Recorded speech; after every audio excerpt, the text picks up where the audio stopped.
What happened last night in Sydney is disgraceful. And the media, and the politicians, the New South Wales Police are lying to the Australian people when they talk about context, when they talk about blocking the passageways, or when they talk about baiting the police.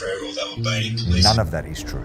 So yesterday evening we were engaged in a peaceful protest. So at the end of the night there was a call given by one of the commanders there that the protest has finished and if you could start to disband. And naturally by that time it was Maghrib, sunset prayer, and we started to walk away.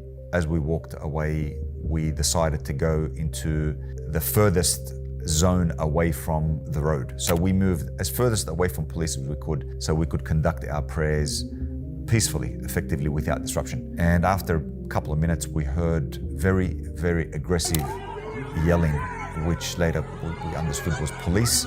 So as we're performing this prayer, the women were pepper sprayed in the last line of the prayer, and they were physically picked off one by one. What I remember when I was praying is I saw somebody on my periphery to my right go flying.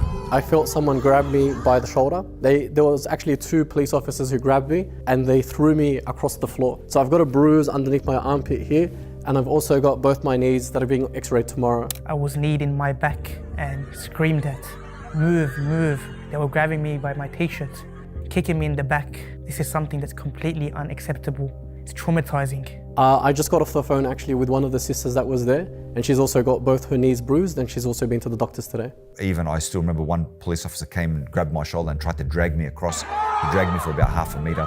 Somebody came and stood in my way, who I later learned his name is Edward. And Edward is non-Muslim, but Edward stood beside me, to protect other worshippers. We were in the most humble position that we could be in our prayers, and that was being snatched away from us. For me, I found it very hard as well because my kids had seen the footage before I had gotten home and they couldn't go to sleep until I had answered their questions. So they're asking me questions as simple as, Abba, why did you get thrown when you were praying?